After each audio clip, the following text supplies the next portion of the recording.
Definitivamente que la vida de fe implica una vida de espiritualidad. Esta a su vez implica devoción. Parte de la vida espiritual, sin lugar a dudas, también que se vive dentro de una iglesia. Y entender nuestra vida dentro de la iglesia nos lleva a pensar en ritos, en liturgias, en devociones, en oraciones. Pero hay un aspecto humano que no se puede disociar de nuestra vida dentro de una iglesia. Me refiero del recinto sagrado donde le damos culto a Dios. Y es la buena educación, las buenas maneras, el saber conducirse, el saber comportarse y además hacerlo bien cuando se está dentro de la casa de Dios. Un tema que pareciera irrelevante, pero que yo creo que no lo es. Y ahora te cuento por qué. Claro, si me acompañas en esta emisión de El Club de los Búhos, El Regreso. Bienvenido, porque el Club de los Búhos entra en sesión.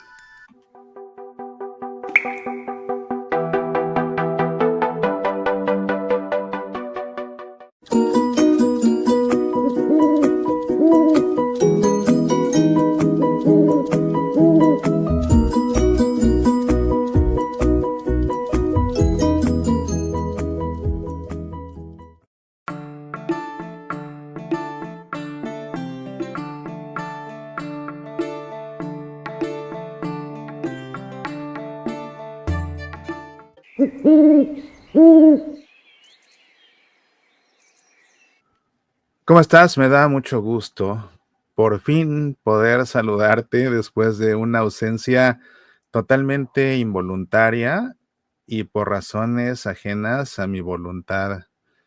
Pero ya estoy aquí de vuelta y de hecho estuvimos a punto de no tener programa una vez más. Pero no quise que eso sucediera, me resistí a que eso sucediera.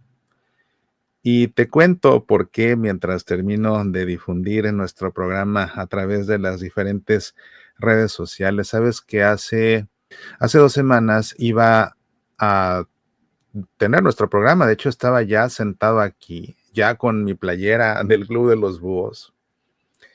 Pero me empecé a sentir mal. De hecho, me empecé a sentir mal de la nada, como media hora antes. Entonces bajé, encendí todo, me senté, me preparé y no me sentía bien. De hecho, me sentía cada minuto que pasaba peor, pero dije, bueno, voy a esperar a ver si me voy sintiendo mejor y tan pronto me sienta mejor, salimos al aire. Pues eso no sucedió, eso no sucedió. Después de 45 minutos dije, creo que esto no se va a pasar. Así que voy a suspender el programa, es miércoles, lo dejo para mañana jueves y mañana jueves por la noche, después de una clase que estoy tomando en la Universidad Pontificia de México por las noches los jueves, pues lo intento. No se pudo porque ese jueves me puse ya tan mal que acabé en la sala de emergencias del hospital. Así que no pude ya hacer ninguna transmisión del Club de los Búhos, tampoco pude asistir a mi clase en la Universidad Pontificia. Y de ahí todo se me empezó a complicar porque pues no ha sido fácil la recuperación.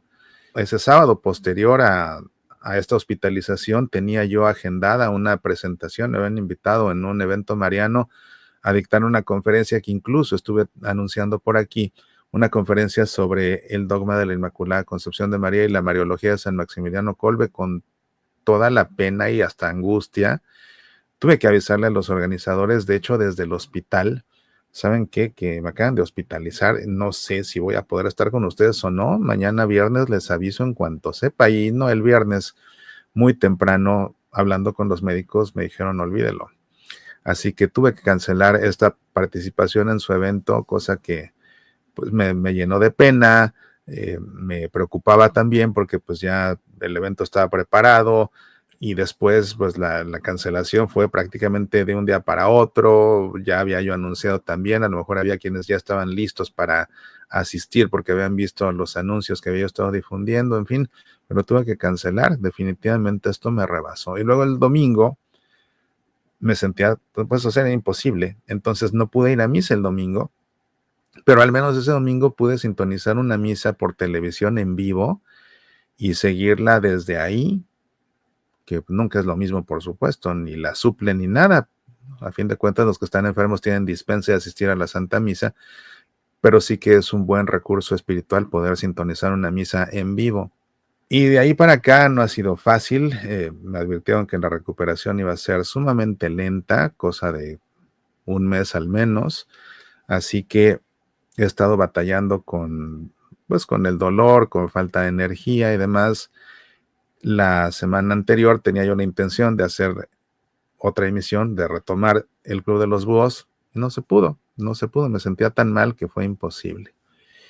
Y el fin de semana pasado recaí fuertemente, estuve en cama todo el sábado y todo el domingo. De nueva cuenta, no pude asistir a la Santa Misa, pero ahora este domingo me sentía en verdad tan mal que no tenía ni energía de sintonizar la misa en televisión. Así que 2 domingos seguidos me quedé sin misa. Y ahora que ya estaba preparándome para hacer el programa, pues de nuevo, o sea, empecé a sentir que mejor no, porque no me sentía, o bueno, la verdad no me siento al máximo. Y estaba debatiendo, ¿lo hago, no lo hago? Si lo hago, no lo hago, si lo dejo para mañana jueves o qué.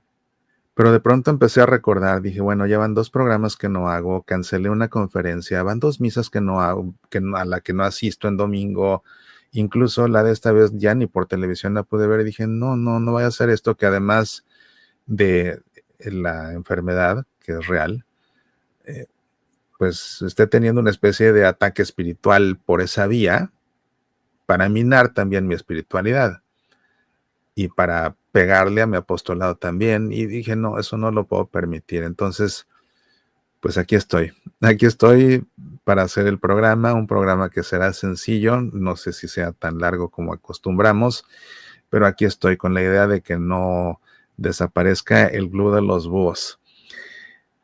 Y bueno, pues vamos a tocar un tema interesante porque cuando me presento en las diferentes parroquias, sobre todo para hablar de la misa, cuando voy en concreto a dar la conferencia, bueno, más que conferencia, esta masterclass, la Santa Misa como nunca te la habían explicado, me ha llamado la atención que con el paso del tiempo hay una inquietud consistente que me hacen saber tanto sacerdotes como laicos, hombres y mujeres, parejos.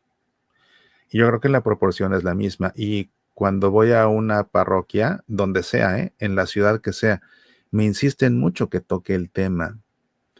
Y me dicen, es que por favor, algo que le preocupa a sacerdotes, que le preocupa a señoras y que le preocupa a señores, me dicen, hable por favor de la forma como no se tienen que vestir las mujeres para venir a misa. Me lo dicen todos. Diga por favor que no vengan con esos escotes, que no vengan con esa ropa transparente, que no vengan con esos mayones entallados, que, bueno, hay una consistencia, es una preocupación general, ¿no? Y me llama la atención que siempre me dicen acerca de las mujeres, que de los hombres también podríamos decir. El que va como si fuera a la playa, con bermudas hawaianas y sandalias de hule o con ropa deportiva como si estuviera en el gimnasio, pues, o sea, todo parte de entender dónde estamos en la casa de Dios. Pero también muchos me dicen, es que por favor díganle a la gente que no tiene que estar platicando en la misa. Y yo a veces me pregunto, es que la gente que se viste así o que se la pase platicando en la misa, ¿acaso se tomará el tiempo de venir 6 horas a tomar una masterclass sobre la misa? No lo creo. Yo creo que ellos no están aquí, porque al menos yo nunca he visto a nadie que se vista así para ir a mis clases, ¿no? Entonces, bueno, pero sí es un tema que preocupa. Y de ahí dije, bueno, pudiera ser que sea interesante aquí en el Club de los Búhos, que es un programa que tiene el propósito de pensar la vida a la luz de nuestra fe católica, hablar de este tema, reflexionar un ratito acerca de este tema, la buena educación en, en las iglesias, dentro de una iglesia. Y es de lo que vamos a hablar Ahora, ya tengo aquí mi manual, oraciones para una gotita de agua. Así que de aquí vamos a hacer nuestra oración para ponernos en presencia del Señor esta noche. Si estamos aquí, si estás tú aquí sintonizando el Club de los Búhos, en gran medida es porque te interesa crecer en tu fe. Pero si te interesa crecer en tu fe, no hay de otra. Es porque amas al Señor, por fuerza. Ese es el verdadero motor. Así que, ¿por qué no empezamos esta emisión poniéndonos en presencia del Señor, de ese Señor al que admiramos? Vamos a ponernos pues en presencia del Padre y del Hijo y del Espíritu Santo. Amén.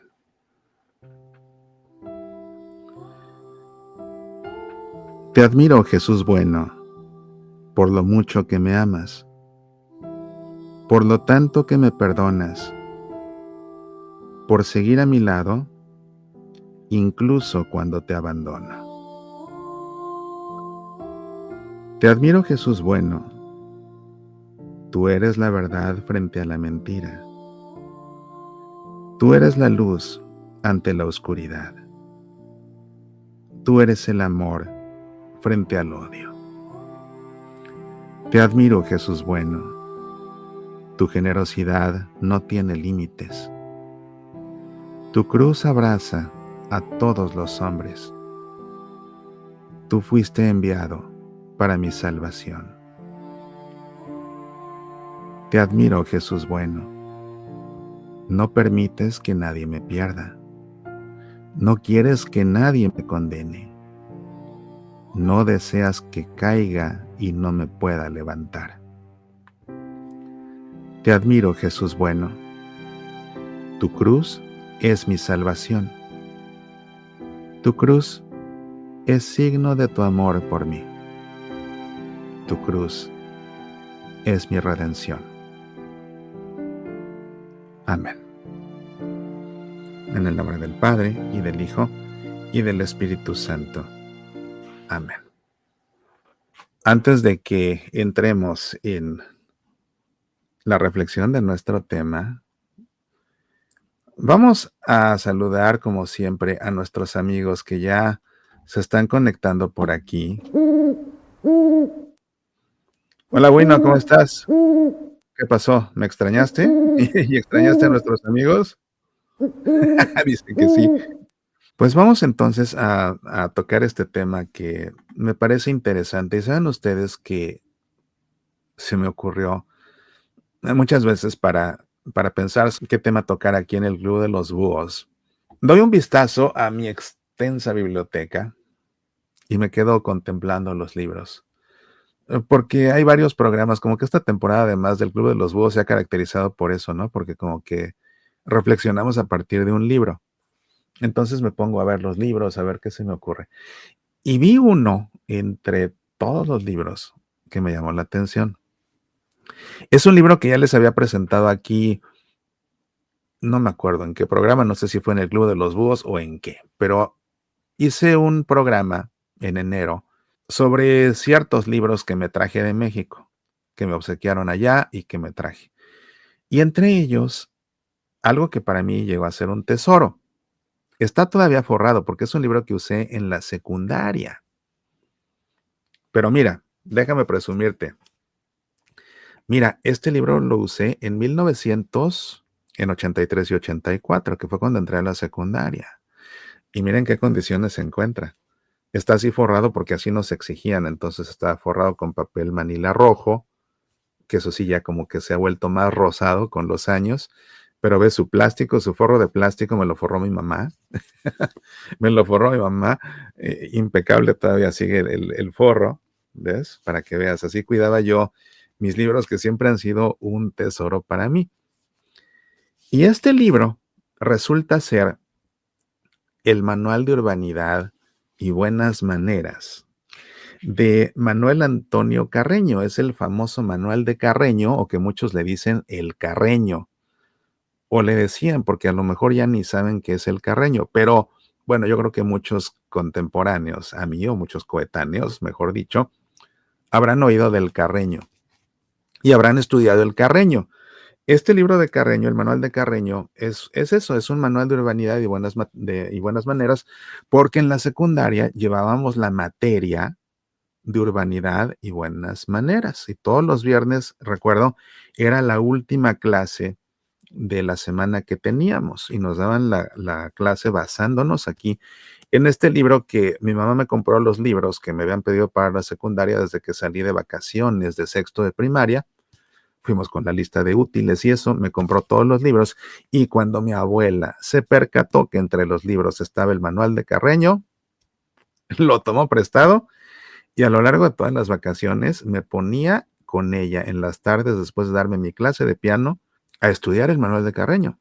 Y lo íbamos estudiando y lo estudiamos de pe a pa, de manera que cuando entré a la secundaria ya me lo sabía. Pero algo que me llamaba la atención, porque habla de la buena urbanidad, del buen comportarse en muchos ámbitos, en la calle, dentro de una casa, al subir las escaleras, al bajar las escaleras, por ejemplo, te dice cosas importantes como que si va un hombre y una mujer, cuando bajas las escaleras va el hombre por detrás y la dama va adelante, y cuando subes es al revés, va el caballero por delante y la dama por detrás. ¿Por qué? Pues porque la dama, y sobre todo en estos tiempos, las damas siempre andaban de falda o de vestido. Entonces, por discreción y por pudor y por caballerosidad, el caballero subía primero que ella y descendía detrás de ella dándole su lugar.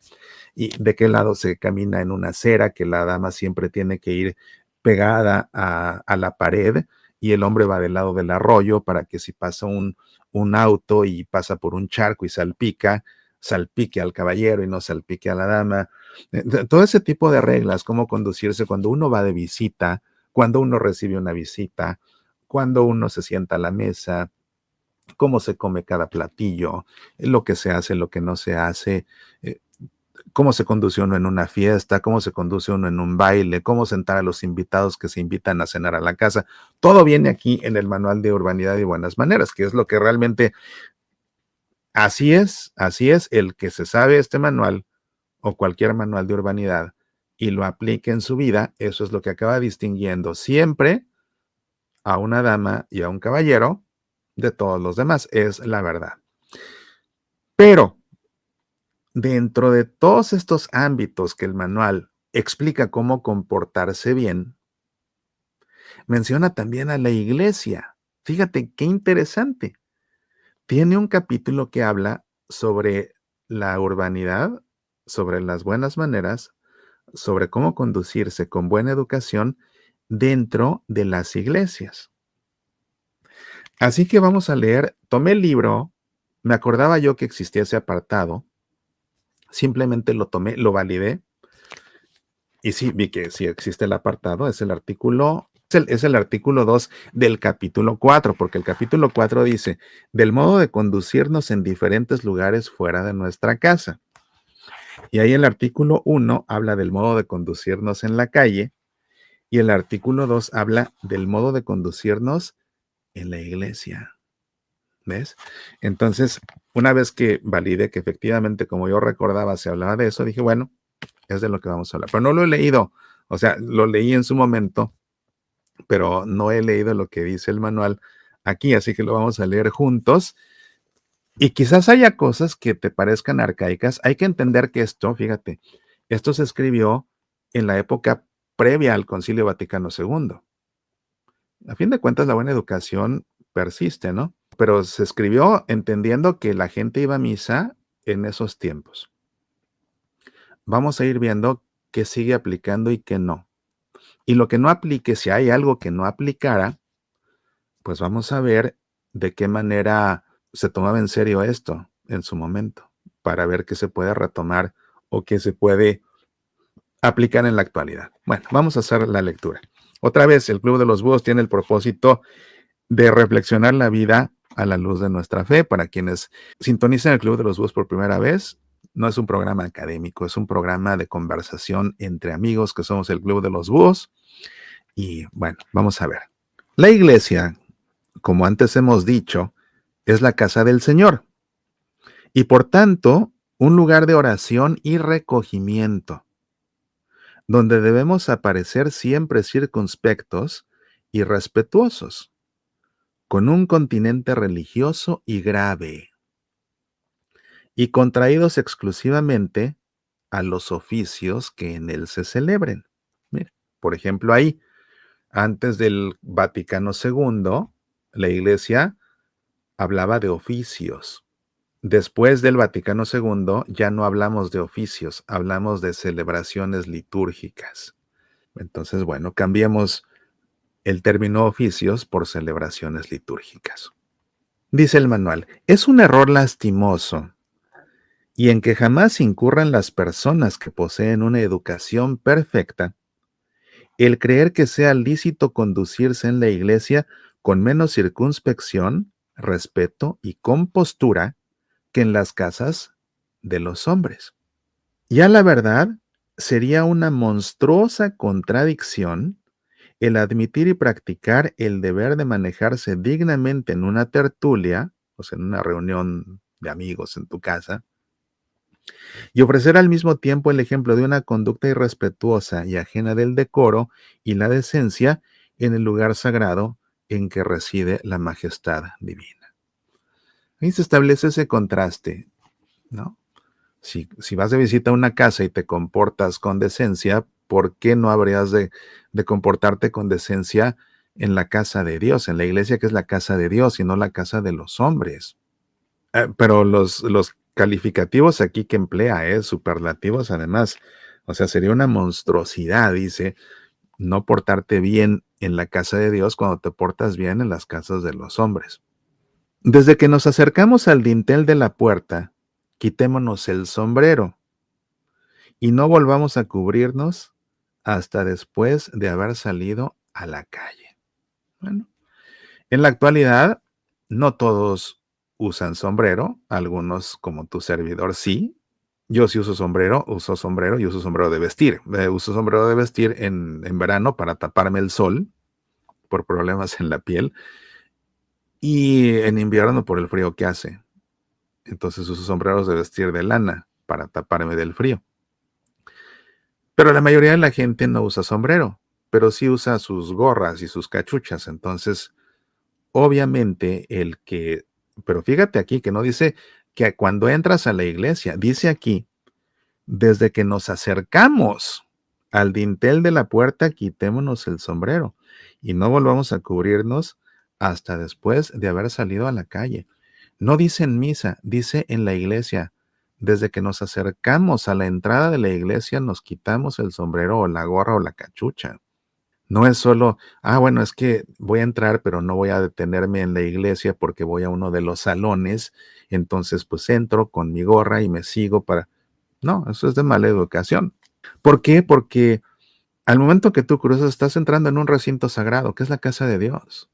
Y en gran medida la forma como nos comportamos es un reflejo de la verdadera fe que tenemos en la presencia de Dios ahí, por fuerza, por fuerza.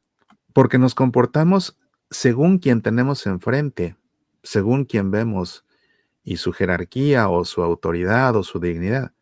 Entonces, imagínate si ante quien estás es Dios mismo que está ahí presente en un sagrario. Entonces, por eso es que la forma como alguien se conduce ahí dentro denota la verdadera fe que tiene o no en la presencia de Cristo, ahí en ese recinto. Entonces, bueno, esto con respecto a cubrirse la cabeza o descubrírsela desde que uno se acerca. Al entrar en la iglesia, cuidemos de no distraer con ningún ruido la atención de los que en él se encuentran, ni molestarlos de ninguna manera. Y jamás pretendamos penetrar por lugares que estén ya ocupados y por los cuales no podamos pasar libremente, por muy devota que sea la intención que llevemos. Bueno, aquí son dos cosas, o tres de hecho. Uno, no distraer con ningún ruido a nadie. Dentro de la casa de Dios nos tenemos que conducir con suma reverencia. Suma reverencia es que es Dios. Por eso te digo, cómo se conduce a alguien denota la verdadera fe que tiene o no, en que Cristo está ahí presente. La mejor manera de entender la reverencia, la forma más sencilla de enseñar a alguien a ser reverente adentro de una iglesia, que es algo que funciona para enseñárselo hasta los niños más pequeños. Es que conducirse con reverencia dentro de una iglesia equivale a la forma como se entra y se sale de la habitación de un bebé dormido, tal cual. Así como se conduce la mamá o el papá o el hermano mayor que van a checar al bebé que duerme en su habitación, de la misma manera se conduce una persona reverente dentro de la iglesia. ¿Cómo es esto? Cuando entras a la habitación donde duerme un bebé, no entras deprisa. Abres la puerta con cautela, no de golpe, no empujándola de golpe, no. Con cautela abres. Entras pausadamente, no deprisa. Avanzas lentamente y en silencio total y avanzas ya desde que entras contemplando al bebé que duerme, hasta que se acercas a su cuna, verificas que está bien, quizás le haces un gesto de ternura y te retiras. ¿Y cómo se retira alguien de la habitación de un bebé? En silencio total, caminando pausadamente, sale con discreción, con delicadeza y cierra la puerta. Así como se conduce a alguien dentro de la habitación de un bebé que duerme, es como se conduce a alguien dentro de una iglesia que tiene verdadera reverencia por Dios. No extraña que un manual de urbanidad diga justamente que al entrar en la iglesia cuidemos de no distraer con ningún ruido la atención de los que en él se encuentran. Porque hay gente que está en la iglesia y que está rezando, que está teniendo un momento de diálogo, de encuentro con el Señor a través de la oración o de la lectura de la Biblia o de la lectura del misal, preparándose para la misa espiritualmente. Entonces, ese silencio ayuda a no distraer al que está en ese momento, en ese contacto con Dios. Pero también dice este manual que tampoco hay que molestarlos de ninguna manera. No hay nada peor que estés rezando y que alguien te jale la camisa, te mueva el hombro para saludarte. Ese momento estás con Dios y es un momento que te lo tienen que respetar. Pero tú también a la vez tienes que respetar al que está ahí. Entonces, no es para ir a saludar, no es para ir a interrumpir, no es para ir a distraer, no es para ir a molestar al que está con su Dios en ese momento. Y también dice el manual que no pretendamos penetrar por lugares que ya estén ocupados, ¿no? La gente que se va brincando entre la gente en las bancas y todo por llegar tarde, que eso lo hace usualmente los que llegan tarde. Dentro de la iglesia no debe saludarse a ninguna persona desde lejos. Y cuando ha de hacerse de cerca, tan solo es lícito un ligero movimiento de cabeza, sin detenerse jamás a dar la mano, ni mucho menos a conversar. Uy. Ojalá que esto lo supiera la gente en estos tiempos y se enfatizara. No es una plaza, es la iglesia. No es lo mismo el atrio. Si en el atrio ves a alguien de lejos, lo puedes saludar. Te cruzas con alguien, pues le puedes dar un apretón de manos, saludar, tener una conversación. Pero dentro de la iglesia, no. Ahí no es una plaza. Y ahí el centro está otra vez en Dios. Como cuando se entra a la habitación del bebé que duerme y la atención está en el bebé. Igual dentro de la iglesia la atención está en el sagrario, no en ver quién está. Y si alguien está, pues como dice el manual, en todo caso, si se cruza uno con alguien, solamente se le hace una venia con la cabeza, no más. Ahí no es un lugar para platicar. ¿Cuánta gente platica dentro de la iglesia? Termina la misa y se quedan dentro de la iglesia platicando. Ese no es el lugar para platicar. Afuera hay un atrio muy grande o hay un salón parroquial, pero la iglesia es el recinto sagrado donde habita Dios. No es un lugar social. Aunque la iglesia es por excelencia el lugar de la oración, a ninguno le es lícito rezar tan recio que perturbe a los demás. Pues sí, a mí me pasaba. Una temporada tenía yo tiempo de ir a misa y después de la misa quedarme a rezar el oficio divino. Llevaba yo mi breviario y rezaba yo. Y había un grupo de señoras que rezaban el rosario todas las mañanas después de misa. Ellas se congregaban en las primeras dos bancas de la iglesia y ahí entre todas rezaban su rosario en voz alta, en grupo. Para que no me distrajeran, yo me iba al fondo de la iglesia y ahí a solas rezaba la liturgia de las horas.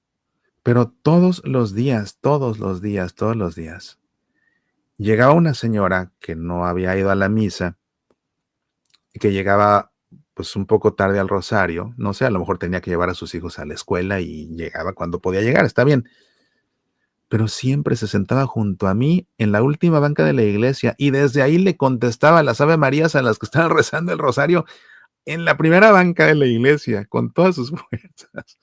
Pues por supuesto que me distraía, ¿qué le costaba caminar hasta el frente y rezar ahí con ellas en vez de rezar con todas sus fuerzas, sentándose al lado, exactamente al lado de un señor que veía que estaba rezando en silencio?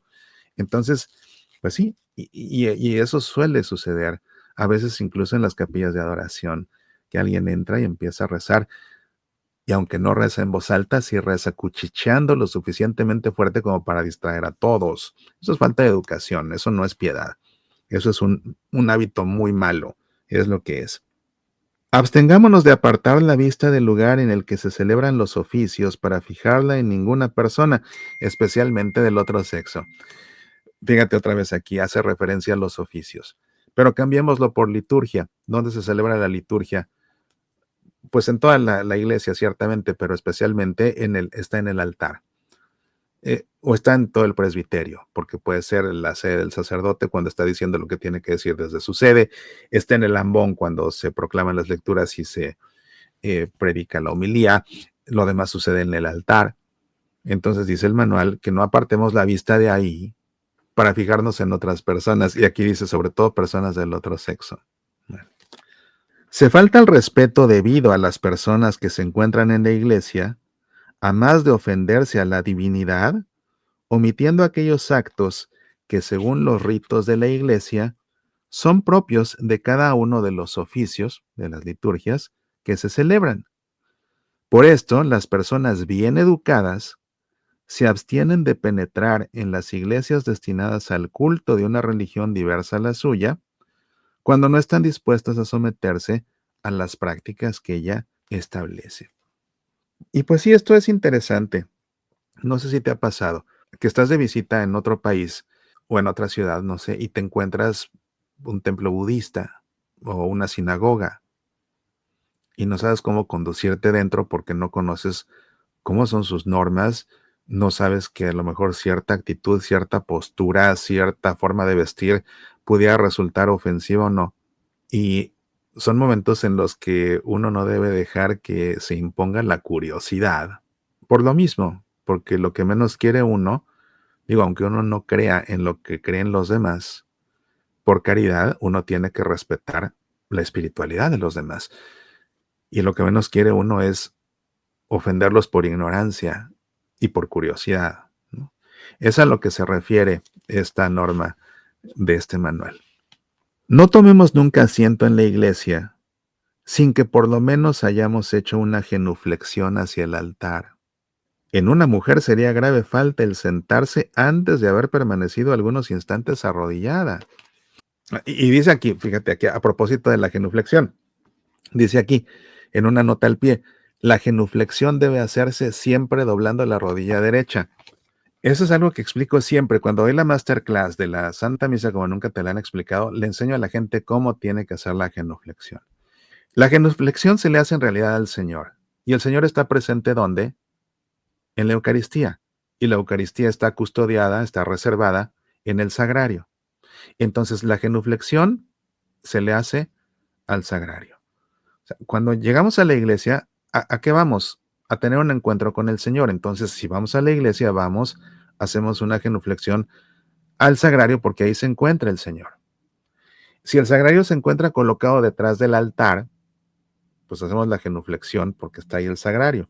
Pero si el sagrario se encuentra colocado a un lado del altar, entonces hacemos la genuflexión no a donde está el altar, sino más bien donde está el sagrario. Cuando a lo largo de la misa no se le hace ninguna genuflexión al altar. porque el altar solamente es un símbolo de Cristo, en tanto que dentro del sagrario está verdaderamente Cristo. Pero como el altar simboliza a Cristo, por eso está crismado, el obispo lo crismó cuando dedicó el altar, lo consagró, cubriéndolo todo, impregnándolo todo del santo crisma, de ese santo óleo, para que, por cierto, ve la emisión de hoy de Semillas para la Vida, en la que te cuento todo lo que tienes que saber sobre el aceite de oliva y los santos óleos. Es un programa muy interesante que disfruté mucho haciendo. Pero bueno, entonces, como el altar está ungido por el obispo con el crisma, simboliza a Cristo. Así que en la misa, cuando pasamos ante el altar, hacemos una inclinación profunda, no una venia con la cabeza, sino una inclinación profunda, doblando el torso en signo de reverencia al altar, no a la cruz que está en el ábside, no al sagrario, sino que dentro de la misa le hacemos más bien una inclinación profunda al altar que simboliza a Cristo. Fuera de misa, cuando pasamos y está el sagrario detrás del altar, fuera de misa, entonces hacemos la genuflexión, porque ahí está el sagrario. Y si el sagrario está colocado en otro lado, pues entonces hacemos la genuflexión cuando pasamos frente al sagrario. Siempre que pasamos frente al sagrario, salvo en viernes y sábados santos, que está descubierto porque no está presente Cristo, salvo esas ocasiones, o si estuviera la lámpara roja apagada, indicando que no está presente el Santísimo, porque puede ser que después de una misa se consumieron todas las hostias y no quedó nada para reservar. Eso sucede, a mí me ha sucedido en misa. Entonces, no está Cristo presente, entonces no se hace la genuflexión, pero entonces se tiene que apagar la lámpara. Y cuando la genuflexión se hace tocando con la rodilla derecha el suelo, no a la mitad en el aire así, no, es tocando con la rodilla derecha el suelo. Hay una genuflexión que se hace con la rodilla izquierda, pero esa se le hace únicamente al Papa, y se hace con la izquierda precisamente porque el Papa no es Cristo. Pero con la derecha se le hace únicamente al sagrario o al Santísimo cuando esté expuesto o a la cruz en Viernes Santo. Es a quien se le hace la genuflexión. Al sagrario, si está la lámpara encendida, a Cristo si está expuesto para su adoración, o sea, al Santísimo Sacramento, y la cruz en Viernes Santo. Y llama la atención que el mismo manual lo indica. En esa nota al pie, la genuflexión debe hacerse siempre doblando la rodilla derecha, que es la que toca el suelo. Al pasar por delante de un altar en que está depositado el Santísimo Sacramento, haremos una genuflexión, y al retirarnos de la iglesia, si salimos por la puerta principal, haremos también una genuflexión hacia el altar. Otra vez, si es que el altar, detrás de él está el sagrario, ¿no? Antes de salir, vamos ya a salir de la iglesia y está el sagrario ahí, volteamos, hacemos la genuflexión al sagrario que está ahí detrás del altar y entonces nos retiramos. Fíjate cómo, o sea, se consideran cuestiones, son cuestiones de devoción, son cuestiones de culto a Dios, de latría, de adoración, pero que recoge un manual de urbanidad y buenas maneras como parte propia de la conducta de una persona bien educada. Que el que se conduce de la forma opuesta es porque es una persona maleducada, es una persona vulgar. Entonces una persona vulgar no haría una genuflexión ante el sagrario, ni haría una genuflexión al sagrario antes de salir. ¿Ves? Lo opuesto a lo que dice el manual. Te invito a que hagamos una breve pausa y en un momento continuamos con el programa, porque al menos a mí me está resultando una reflexión sumamente interesante. No te vayas.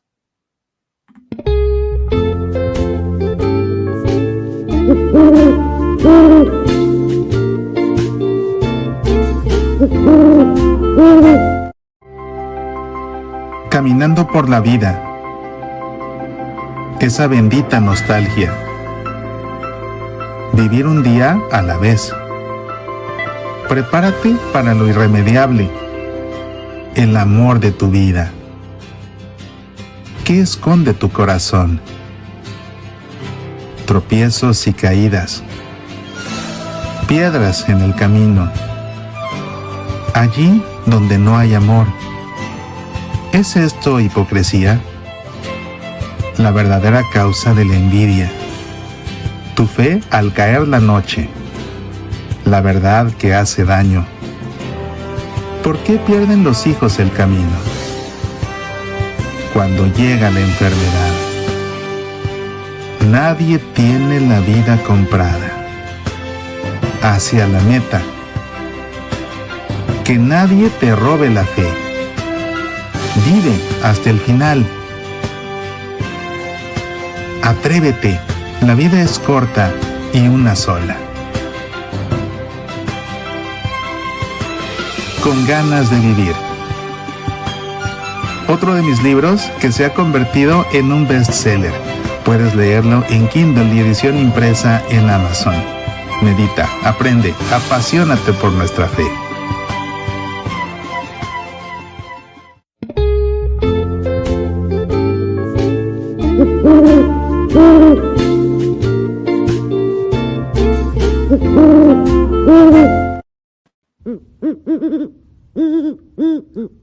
Estamos de regreso y me acompaña el búho sabio.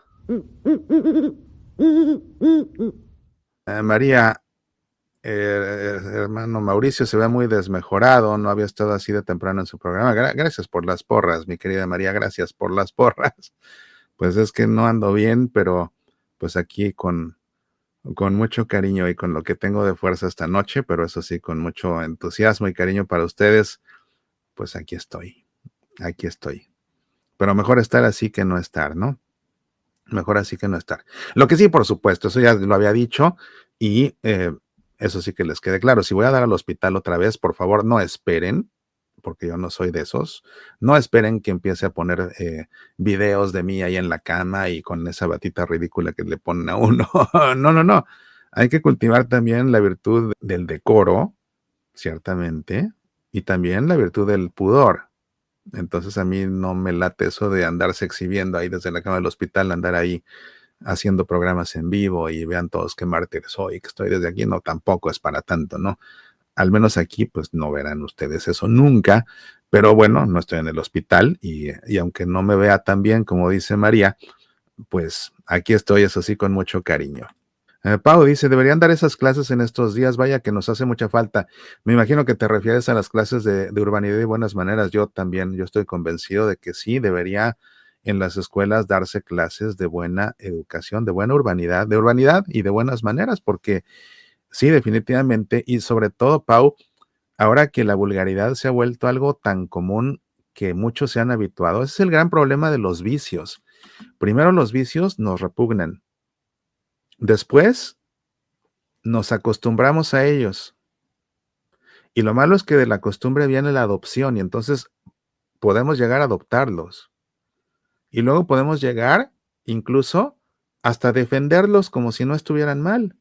Y como eso han pasado tantas cosas a nivel moral, de cosas que hasta por naturaleza humana la gente rechazaba porque no están bien, pero que después empezó a tolerar y acostumbrarse y después a aceptarlas y finalmente ahora hasta defenderlas o promoverlas. Una de esas cosas es precisamente la vulgaridad, que se ha vuelto ya tan común la vulgaridad. O sea, voy a sonar como viejito, pero no me importa que suene lo que suene. Pero antes, ¿no? Era inconcebible que un hombre dijera una grosería enfrente de una dama. Y era mucho más inconcebible que una dama se expresara con palabras vulgares. Pero después empezó a suceder, porque así empezó a suceder en la televisión. El que sale en televisión y lo ven en televisión desde su casa es alguien que está entrando a la casa o hasta la habitación de una persona. Entonces, estaba prohibido en las televisoras y en las radiodifusoras expresarse con palabras vulgares. ¿Por qué? Porque se está entrando a una casa ajena y de visita, en la que te abren la puerta de la pantalla o de la perilla de la radio. Pero después eso empezó a perderse y se empezó a hacer habitual que en la televisión y en la radio se expresaran así, hombres y mujeres. Entonces llegó un punto en que ya hombres y mujeres empezaban a expresarse igual, de manera vulgar.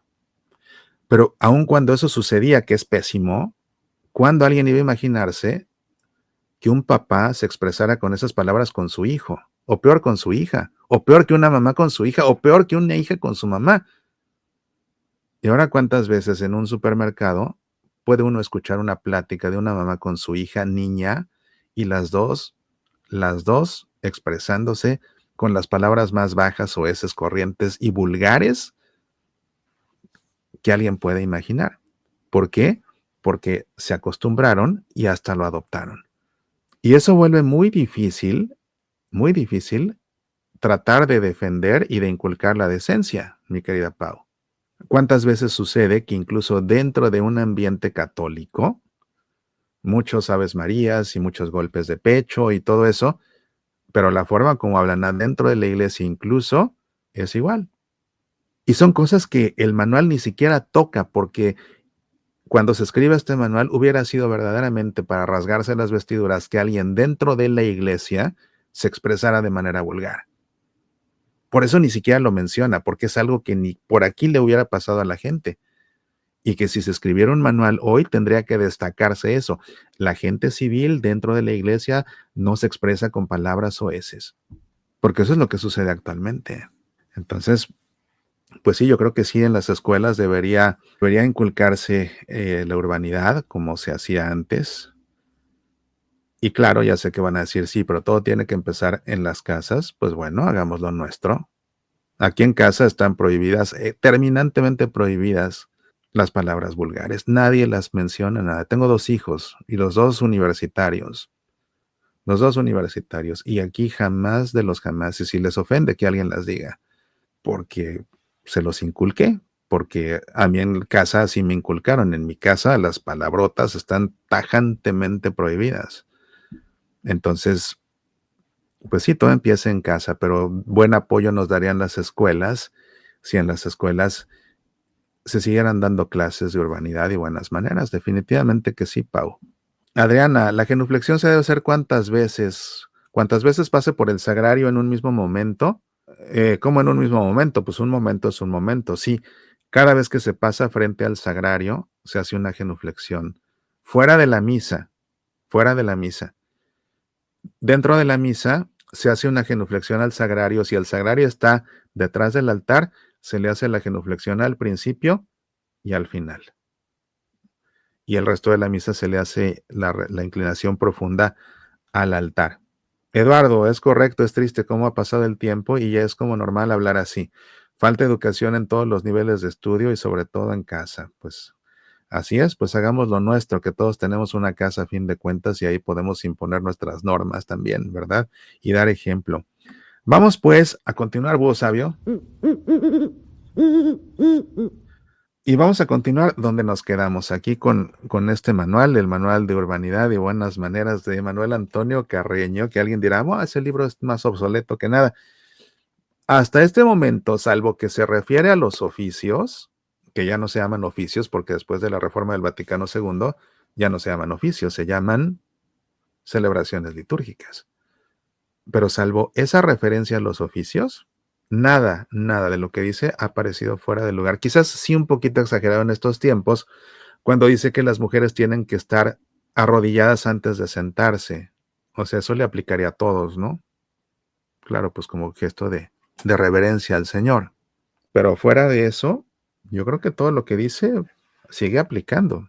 Dice aquí, cuando pasemos frente a las efigies expuestas de los santos, haremos una inclinación en señal de reverencia. Sí, porque a un santo no se le hace genuflexión porque el santo no es Dios. Sin embargo, el santo sí también es digno de nuestra veneración, porque al santo no le damos culto de latría, de adoración, le damos culto de dulía, o sea, de veneración, y a la Virgen Santísima incluso de veneración por encima de la de los santos. Entonces, el culto a la Virgen se llama hiperdulía, o sea, una hiperveneración. Entonces, cuando pasamos frente a la imagen de un santo o de la Virgen misma, según lo que dice el manual, haremos una inclinación en señal de reverencia. Siempre que haya de pasar por junto a nosotros un sacerdote revestido, que se dirija al altar o venga de él, nos detendremos y le haremos una inclinación de reverencia. Y es que el sacerdote revestido, pues está revestido de Cristo Jesús. Por eso puntualiza, revestido. Si lo encontramos cuando, o sea, fuera de misa, cuando no está revestido, entonces es diferente. Entonces ahí pues lo podemos saludar con un apretón de manos, en fin. Pero el sacerdote, o sea, esto destaca la dignidad del sacerdote que está revestido. Dignidad que el sacerdote mismo tiene que entender él mismo de entrada. Porque cuando está revestido no puede ser, o sea, su forma de conducirse tiene que ser propia precisamente de lo que está representando, que es a Cristo en ese momento. Que no es lo mismo que cuando no está celebrando la misa y no tiene sus ornamentos puestos, ¿verdad? En todo caso, por supuesto que digo, es cosa de buena educación. No sé si lo diga el manual o no, pero es cosa de buena educación. Alguien que tiene un sombrero o una gorra o una cachucha y que es un caballero, siempre que saluda a una dama o siempre que saluda a una persona de más jerarquía, se descubre para saludar. Entonces, cuando alguien tiene una gorra o tiene un sombrero y saluda a un sacerdote, por supuesto fuera de misa, porque dentro de misa no tendría ni por qué tener nada puesto en la cabeza, como ya vimos. Pero cuando alguien saluda a un sacerdote y va cubierto, igual que a una dama, se descubre la cabeza. O sea, es otra de las cosas, ¿no? O sea, hoy tú vas a un restaurante y ves a la gente sentada con la gorra. Eso es falta de educación. Pero también es falta de educación saludar a una dama o a un sacerdote y dejarse la gorra puesta. Pero pues son principios que otra vez entiende la persona bien educada y que le parece exagerado, pues al que no ha recibido una buena formación de urbanidad. No hay de otra. Bueno, aquí viene una larga sección, es un largo párrafo que no lo voy a leer porque me llama la atención, pero este sí desarrolla todas las posturas de la misa. En qué momento la gente se va arrodillando y permanece de rodillas hasta tal punto, en el Evangelio se pone de pie, etcétera, pero todo corresponde al rito antiguo de la Santa Misa. Entonces, todo este párrafo ya no aplica para la misa según el nuevo ordinario después del Vaticano II. Así que todo eso me lo salto porque es bastante, ya no va al caso. Iré al caso, por supuesto, conducirse según el ordinario de la misa vigente. Dice aquí, siempre que se anuncie el acto de la elevación en cualquier altar, nos arrodillaremos igualmente, doblando ambas rodillas hasta que aquel haya terminado enteramente.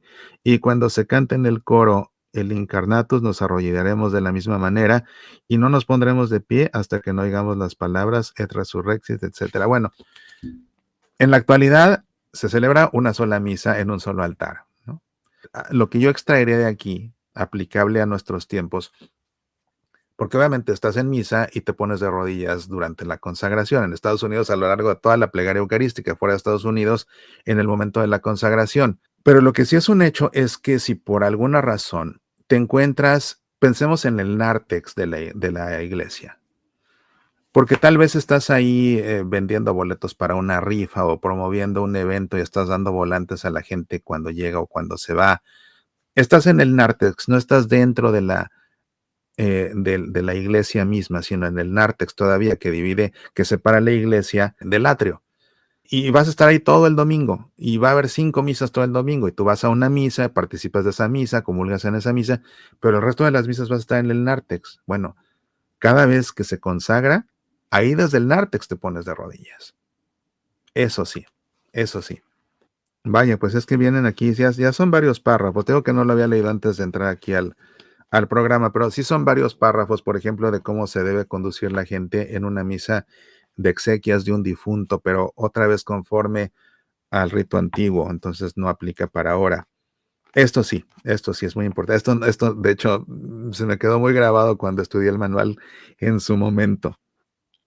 Nunca se me olvidó y a la fecha lo recuerdo siempre.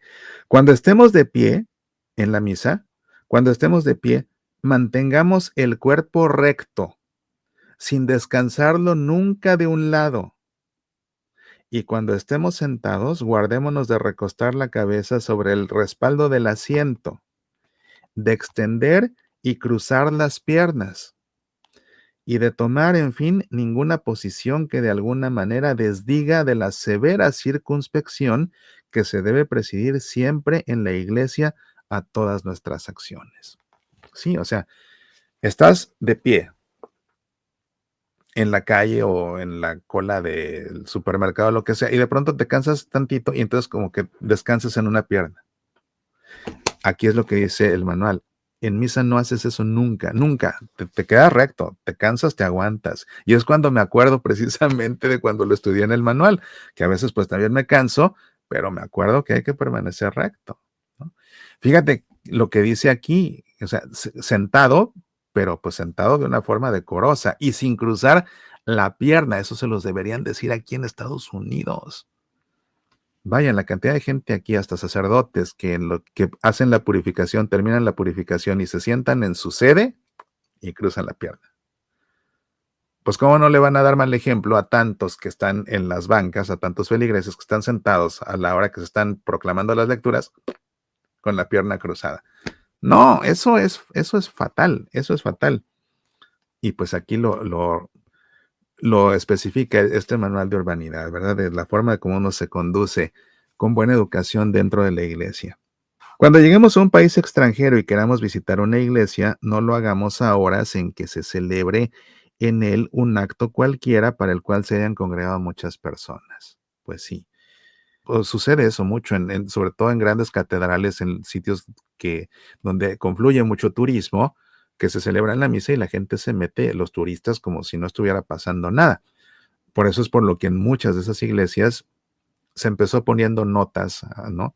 Por favor, no entre durante la hora de la misa, o donde de plano ya no dejan pasar, acordonan para que los turistas no accedan a las iglesias mientras se celebra la misa, y cosa que me parece perfecta. Termina la misa, se abren los cordones y claro, la gente puede entrar a apreciar el arte, la arquitectura, todo eso, pero no cuando se está celebrando el sacrificio eucarístico. Y no es tanto por estorbarle a la gente, es por respeto al sacrificio eucarístico que se está celebrando en ese momento. Entonces, cuando vamos de visita a otro país y nos morimos de ganas de entrar a tal catedral, a tal basílica, obviamente, si se está celebrando la misa, en ese momento no. Y cuando termine la misa, entonces entramos. Eso sí, eso sí. Fíjate, y lo dice el Manual de Urbanidad y Buenas Maneras. Ya vamos a terminar. Bueno, este a lo mejor te va a dar risa. A mí me dio risa. Dice, pero tiene sentido a fin de cuentas. Dice, los jóvenes de fina educación no se encuentran jamás en esas filas de hombres que en las puertas de las iglesias suelen formar una calle angosta por donde fuerzan a salir a las señoras para mirarlas de cerca.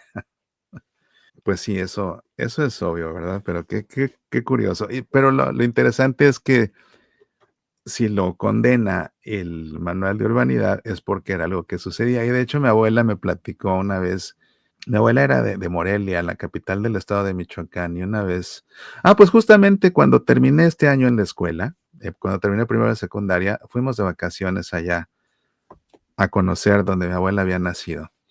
Y fuimos a la catedral a misa. Y a la salida de misa, mi abuela me contó que pasaba eso cuando ella era niña incluso, que me dice: "Mira, por esa puerta terminaba la misa y se paraban todos los muchachos, hacían 2 filas para obligar a todas las muchachas a que por ahí pasaran para poder verlas". Me acuerdo que me lo platicó mi abuela, entonces por eso es por lo que el manual aquí lo reprueba. Pero bueno, yo creo que en gran medida lo que hemos leído esta noche de ese manual tan famoso en su tiempo, el Manual de Urbanidad y Buenas Maneras de Manuel Antonio Carreño, sigue aplicando. Lo que sí es un hecho es que la iglesia es la casa de Dios, merece el máximo decoro. Y si nos portamos y nos esforzamos por conducirnos de una forma civil, de una forma atenta, de una forma cortés, de una forma bien educada ante los demás, con más razón tenemos que esforzarnos por comportarnos y conducirnos hasta mejor todavía, delante de Dios. Es la razón por la que hablar de buena educación dentro de una iglesia no resulta un tema tan irrelevante, sino todo lo contrario, porque a fin de cuentas todo eso favorece la devoción, no solo la personal, sino también la de los demás que están en esa iglesia junto con nosotros. Pues espero que esto te haya servido y que te dé ocasión de reflexionar y reflexionar con tus hijos acerca de la importancia de conducirse de una manera decorosa dentro de la casa de Dios. Bueno, vamos a despedir ya este programa. Pau dice, ahora es muy difícil que los hijos no aprendan vulgaridades porque es horrible que donde quiera se escuchen, en la televisión y en la música. Bueno, parece que es moda que entre más vulgar, más popular, incluso en la ropa es horrible. Sí, sí es difícil, Pau, pero de veras que por experiencia personal te digo que sí se puede, te digo que sí se puede. En ese sentido sí me siento tranquilo. Honestamente, mis dos hijos aprendieron a expresarse igual que su mamá y que yo, y que sus abuelos y que sus tías y que sus primos. Realmente es algo que viene de nuestros abuelos. Está terminantemente, tajantemente prohibido expresarse de una manera vulgar. Y no solo en casa, sino incluso con sus amigos. Entonces, sí se puede, créeme que sí se puede. Pero de que cuesta trabajo, claro que cuesta trabajo cuando se vuelve tan habitual, porque es muy difícil luchar contra algo que es tan común y explicar por qué está mal, ¿no? Eso lo complica. De que es imposible, no es imposible, pero de que es muy, muy difícil, sí, estoy de acuerdo en que es muy difícil. ¿Qué podemos decir del celular? Bueno, obviamente que el celular Magnolia, pues el manual de Carreño no lo menciona porque no existían, pero bueno, creo que es obvio, ¿verdad? Aunque sí hay algo importante, ahora que, qué bueno que lo sacas aquí como un tema, Magnolia. Es obvio que es de pésima educación dejarlo encendido y que suene y dejar que suene y suene hasta que se apague solo porque ya colgaron, ¿no? Eso es fatal. Igual de fatal que es responder una llamada dentro de la iglesia, dentro de misa incluso, por supuesto que eso no se hace. Pero algo que tampoco se hace, y esto sí lo tiene que tener todo el mundo claro, el Papa Francisco lo dijo 27,000 veces y la gente no le hace caso, no le hizo caso. Yo he puesto 20,000 carteles de lo que dijo el Papa Francisco, a ver si así, y tampoco a mí me hacen caso, pues si no le hicieron caso al Papa, ¿por qué me van a hacer caso a mí? Las misas no son para televisarse. Las misas no son para televisar, que por cierto, no se televisa así, ¿eh? Se televisa así. ¿Eh? ¿A poco en la televisión ustedes la ven así? No, la televisión se ve así, el cine se ve así. Cuando filmen, filmen así, no así. Pero independientemente de eso, la misa no es para filmarse. Es que el padre predica muy bonito y sí, está predicándoles a ustedes, no está predicándole a tus amigos en tu casa. Entonces, no se filman las procesiones de entrada, no se filman las homilías. A no ser que seas el fotógrafo oficial, eso es otra cosa. Pero los feligreses no tienen por qué estar filmando el sacrificio eucarístico. Para eso no es la misa. Para eso no es la misa. Y eso sí denota una pésima educación, estar transmitiendo las misas o las homilías o las procesiones de entrada como si fuera un festival de la escuela. Ya salen los niños ahí disfrazados, vamos a filmarnos. ¿Qué es eso? ¿Qué es eso? Entonces sí, qué bueno que tocaste el punto. A fin de cuentas, Magnolia, gracias. Alejandro, en el nuevo manual de urbanidad también hay que incluir el sacerdote no debe hacer bailes de TikTok estando revestido. Pues claro, Fernando, buenas noches, qué bueno que estés bien, pero si los sacerdotes ponen malos ejemplos, ¿qué podemos esperar de nosotros los laicos? Pues sí, eso no ayuda, pero digo, también los laicos tenemos criterio, y no porque un sacerdote algo que está mal, yo también lo voy a hacer. Claro que no. También tenemos criterio, somos adultos, ¿no? Pero sí, ciertamente que, pues eso influye, se contagia y luego es más difícil. Pues ya se hizo tarde, el programa acabó siendo bastante largo. Yo que pensé que iba a ser corto, pero nos extendimos, lo que significa que fue un tema interesante.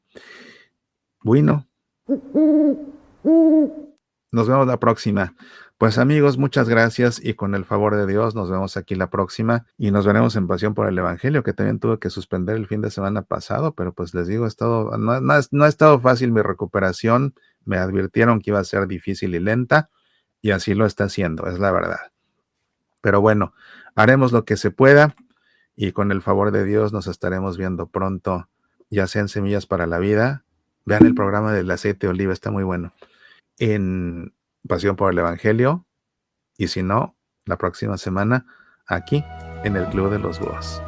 Hasta la próxima. Apasionate por nuestra fe. ¿Crees que comprendes en verdad el Adviento? Piénsatelo 2 veces. Lee el manual Ven pronto, Señor, y comprende en verdad el Adviento como nunca lo habías hecho. Ven pronto, Señor. un manual de espiritualidad litúrgica de Adviento. Ven Pronto Señor es un manual indispensable para todo católico que se tome en serio nuestra fe y el Adviento, para todo amante de la Sagrada Liturgia y para todo sacerdote que se esmera al preparar cada misa que celebra. Ven Pronto Señor se ha convertido en un bestseller en Amazon, ocupando el primer lugar en ventas en su categoría. Pídelo en Amazon en su edición impresa o descárgalo en tu Kindle o para leerlo en la aplicación gratuita Kindle.